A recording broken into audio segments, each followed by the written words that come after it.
మీ అందరి ఉత్సాహం, మీ అందరి ఆవేశం చూస్తుంటే ఎంతో కాలం లేదు.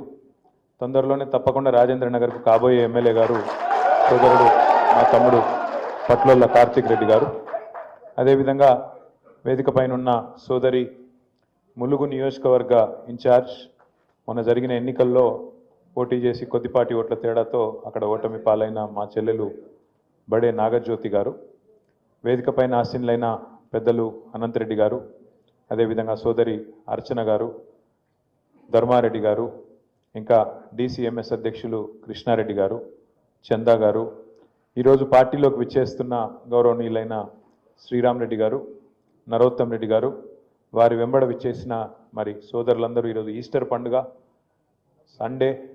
జనరల్గా సండే అంటే హైదరాబాద్లో అన్ని బంద్ ఉంటాయి, కానీ మరి సండే కూడా ప్రత్యేకంగా ఇక్కడికి విచ్చేసిన మీ అందరికీ హృదయపూర్వకంగా నమస్కారాలు తెలియజేస్తూ, ఈస్టర్ పండుగ సందర్భంగా ఈరోజు పండుగ జరుపుకుంటున్న క్రైస్తవ సోదరులందరికీ కూడా పేరు పేరున హృదయపూర్వకంగా వారికి కూడా శుభాకాంక్షలు తెలియజేస్తూ, అక్కగారు చాలా సింపుల్గా, క్లుప్తంగా, చాలా అద్భుతంగా ఒక విషయం చెప్పినారు. వాస్తవం ఏంటి అంటే ఇవాళ నష్టపోయింది కేసీఆర్ గారు, టీఆర్ఎస్ పార్టీ కాదు. అది ఇప్పుడిప్పుడే అందరికీ అర్థమవుతా ఉంది.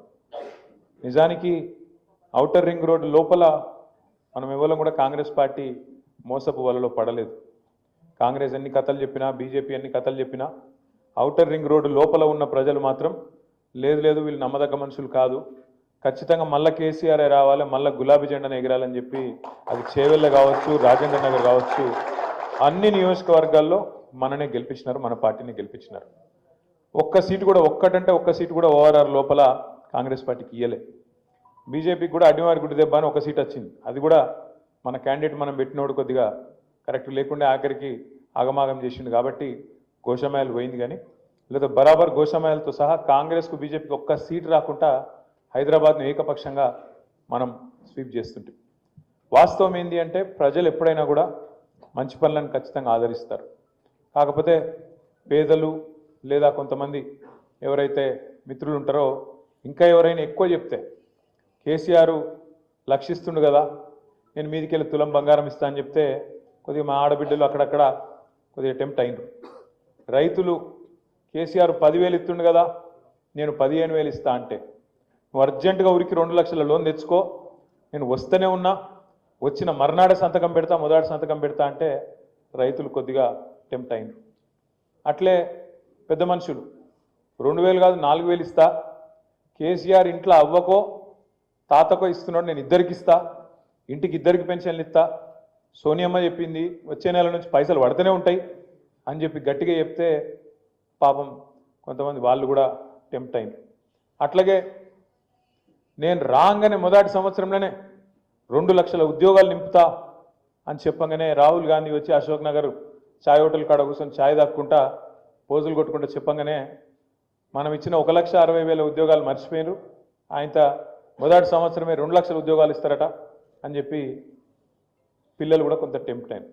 ఇట్లా ఇన్ని రకాలుగా 1-2 కాదు 420 వాగ్దానాలు చేసి, 420 అంటే మోసం అంటలేను నేను, నిజంగానే 420 వాగ్దానాలు చేసిరు. ఎస్సీ డిక్లరేషన్ కోసం మీ చేవెళ్ళని మీటింగ్ పెట్టారు, ఎస్సీ ఎస్టీ డిక్లరేషన్. ఖార్గే సాబ్ను పిలిచిరు.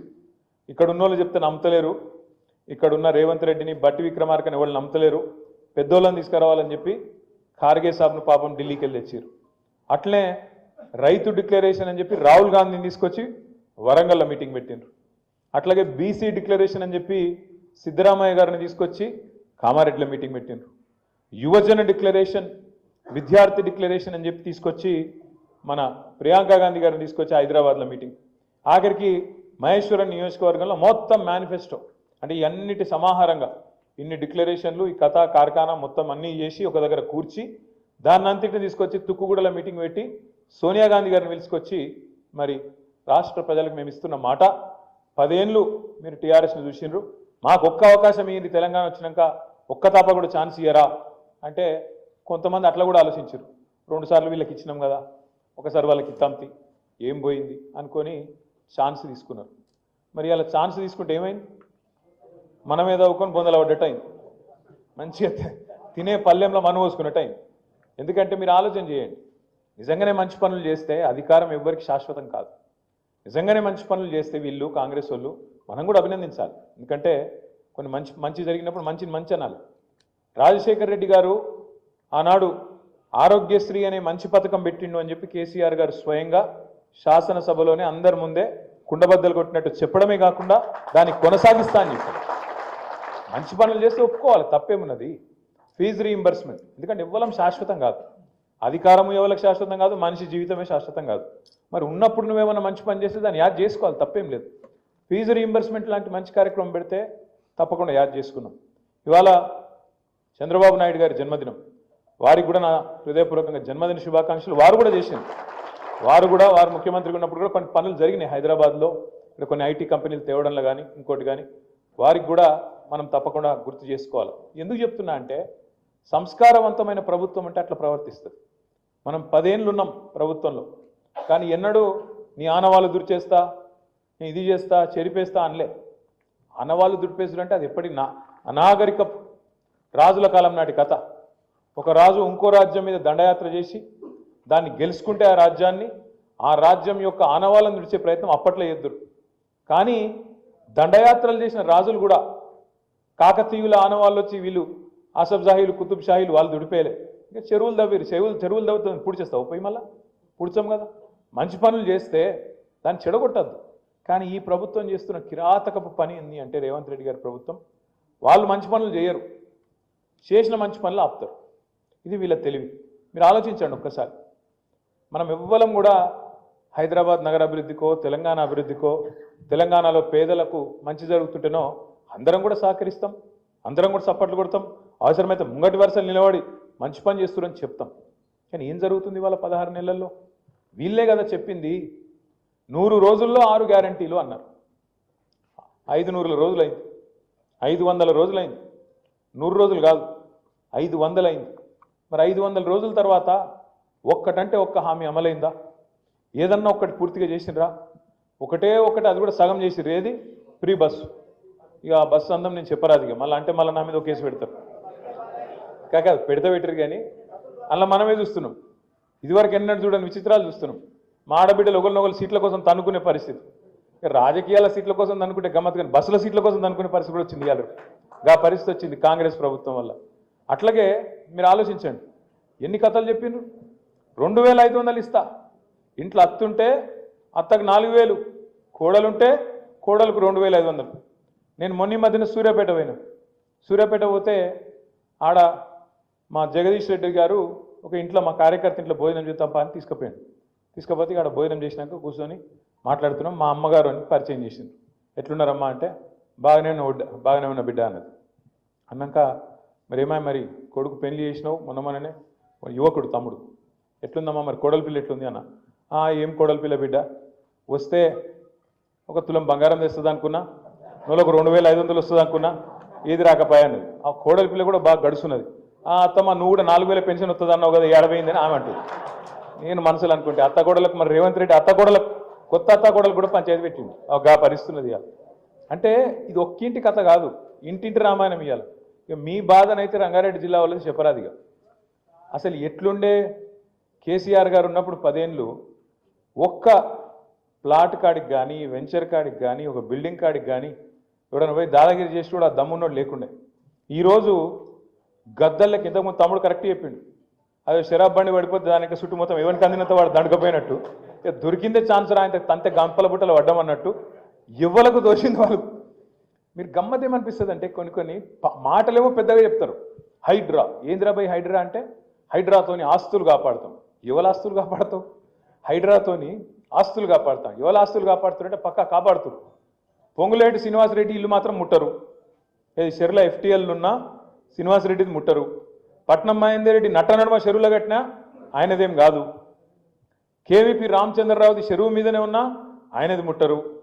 అట్లాగే రేవంత్ రెడ్డి వాళ్ళ అన్న తిరుపతి రెడ్డి గారిది FTL లోపలున్నా దాన్ని ముట్టరు. ఇక మరి ఎవడు దొరికిండు తేరగా? అల్కగా దొరికిటాడు ఎవడు? గరీబుగాడు. కొట్టుర్రా అంటే కొడతారు. మళ్ళీ మీ ఎమ్మెల్యే సాబ్ది కూడా ముడతలేరా? ఎమ్మెల్యే సాబ్ది కూడా ముడతలేరు, కొడతలేరు. ముట్టేందుకు ఎవడు అల్కగా దొరుకుతాడు? గరీబుగాడు. ఏడ దేవులాడాలి, దేవులాడురి. ఒక బస్తున్నది, దీనిలో గరీబ్ గాళ్ళు వచ్చారు, వాళ్ళు వేసుకున్నారు, కొట్టిసారి కొట్టురు అంటే కొట్టురు. ఏం చేయాలి మళ్ళీ? కింద మళ్ళీ ఎవరికో లాంచాలు, రకరకాల కథలు, కార్యక్రమాలు మీకు అన్నీ తెలుసు. నేనేమంటున్నా అంటే 24 గంటలు నెగిటివ్ పనులేనా? పాజిటివ్ పనులు చేసేదేం లేదా? 24 గంటలు ఏది గులగొట్టాలి, ఏది రద్దు చేయాలి? మనం ఇక్కడ షేర్లింగంపల్లి నియోజకవర్గంలో ఇక్కడ మైండ్ స్పేస్ అని మొత్తం ఐటీ ఏరియా అంతా ఉంటుంది. ఆంచెల్లి సీదా శంషాబాద్ ఎయిర్పోర్ట్కు మరి ఎయిర్పోర్ట్ ఎక్స్ప్రెస్ అని పెట్టినాం. రేవంత్ రెడ్డి గారు రాగానే తీసుకున్న మొదటి నిర్ణయం ఎయిర్పోర్ట్ ఎక్స్ప్రెస్ రద్దు, మొత్తం మీరు ఆయన దగ్గర మీకెళ్ళే పోతుంది. నేను అడిగిన ఎందుకు అని, ఏం లేదు అలా మీ భూములు ఉన్నాయట మధ్యలో, ఇది నాయట, ఉంటే ఎక్కడో చెప్పురా పోయి నేనే తిరుగుతున్నా, నాకే తెలియదు, ఉంటే నాకు చెప్పని నేను అడిగిన, మెట్రోలో ఫోన్ చేసి అడిగిన, ఏం పుట్టింది ఆయనకు? టెండర్ కూడా అయిపోయి కొబ్బరికాయ మేము సార్ వచ్చి శంకుస్థాపన చేసే 2 ఏళ్ళలో ఒడిచిపోతుంది, ఎందుకంటే నా ల్యాండ్ ఎక్విజిషన్ కూడా లేదు. సీదా మంచిగా ఆ రింగ్ రోడ్ ఎంబడే అప్పుడు రాజశేఖర రెడ్డి గారి టైంలో దానిలో కారిడార్ పెట్టిర్రు మంచిగా, అందుకే ఘాటు పెట్టినాం. తక్కువ ఖర్చుతోని మంచిగా సౌలభ్యం అయిపోతుంది, రాంగా పొంగ ట్రాఫిక్ పెరుగుతుంది, కట్టతందుకు కూడా 2-3 ఏళ్ళు పడుతుంది. దెబ్బ నొడగొడదామని పెడితే అండ్లనట నా భూములు ఉన్నాయని చెప్పి రద్దు చేసినట్టు. అంటే ఇక మరి తోవెంబడి ఉన్న వాళ్ళ భూములన్నీ సంగతి ఏంటి? మరి ఇప్పుడు కాంగ్రెస్లో భూములు కూడా తీద్దామని లేనండి ఉన్నాయి. అంటే ఎంత పాగలు ముచ్చట అంటే, రాగానే ఒకరోజు ఫార్మాసిటీ రద్దు, ఒకరోజు రద్దు అంటారు, మళ్ళీ తెల్లారేదో 4th city, future city, AI city, ఇంకేదో స్కిల్ సిటీ, ఇది ఒక దిక్కు నడుపుతారు, ఇంకో దిక్కు మూసి అంటారు. మరి ఇవన్నీ చేసేందుకేమో పైసలు లేవట. ఏది ఆడపిల్లలకు 2500 ఇచ్చేందుకు పైసలు లేవు, రైతులకు రైతు బంధు ఇచ్చేందుకు పైసలు లేవు, రైతు రుణమాఫీ చేసేందుకు పైసలు లేవు, తులం బంగారం ఇచ్చేందుకు పైసలు, విద్యార్థులకు స్కూటీలు ఇచ్చేందుకు పైసలు. మరి ఏమిటికున్నాయి? వీటికి పైసలు లేవు, స్కాలర్షిప్ లేవు, మన్ను లేదు, మశానం లేదు, ఏది లేవు, ఇవన్నిటికీ లేవట. కానీ మూసీకి మాత్రం 1,50,000 కోట్లట. ఎందుకే 1,50,000 కోట్లు మూసి? ఆ మూసీతోని మురిసే రైతులు ఎంతమంది, వచ్చే ఆయకట్టు ఎంత, వచ్చే ఉద్యోగాలు ఎన్ని, దానివల్ల వచ్చే లాభం ఏంది అంటే చేయొద్దంటలేం. షోకులు ఎప్పుడు వాడాలి? ముందు కడుపు నిండాక వాడాలి. ఇక కడుపు నిండికి దిక్కులేదంటీడా, అదే అంటారు చూడు, మింగ మెతుకులేదు కానీ మీసాలకు సంపెంగ నూనె పెట్టిండే టెన్కటికి కూడా, మిగతాదికేమో మెతుకు లేదట, మీసాలకు మాత్రం సంపెంగ నూనె. పోజులు ఎందుకు నాకు అర్థం కాదు. రైతుకు రైతు బంధు ఇవ్వవు, రుణమాఫీ చక్కగా చేయవు. మొన్న అక్క ఒక మంచి మాట చెప్పింది, నవాపేటకు పోయింది అక్క, రైతు ధర్నా చేస్తున్నారు, ఏమని? రుణమాఫీ చేయాలి, నువ్వు చేసింది చారానా, బయట చెప్తుంది బారానా, నీ ప్రకటనలకే ఎక్కువ ఖర్చు అవుతుంది, నీ ఫోటో చూడలేక వస్తున్నాం, కాబట్టి అదేదో బంధు పెట్టు అని చెప్పి మొత్తం ధర్నా మొత్తం చేసి రుణమాఫీ పూర్తి చేయి అని చెప్పి ధర్నా చేస్తే ఒక రైతు, సామాన్య రైతు సబితమ్మతో ఏమంటాడు తెలుసా? చేస్తారా మా రుణమాఫీ, ఇది ఫిబ్రవరి నెలలో అవుతుంది ధర్నా, అయితే చేస్తారా మా రుణమాఫీ, పక్కా చేస్తాడా మా రేవంత్ రెడ్డి అన్నాడట. ఎప్పుడు చేస్తాడే అన్నదట. ఏముందమ్మా ఫిబ్రవరి 31 ఉంది కదా, అలా చేస్తాడు, లోపల అయిపోతుంది. అంటే ఎంత దగాకోరు, ఎంత బట్టెవాజ్ ప్రభుత్వం ఇది అనేది ఒక సామాన్య రైతుకు కూడా నవాపేటలో కూడా అర్థమైంది. ఫిబ్రవరిలో 31 ఉంటుంది, ఆయన మీరు ఎవరైనా మోసపోయారు. అది రాదు, ఇది కాదు, గట్లా ఫిబ్రవరి 31 రాదు, రేవంత్ రెడ్డి రుణమాఫీ కాదు, ఇట్లా అన్ని హామీలు ఇంతే.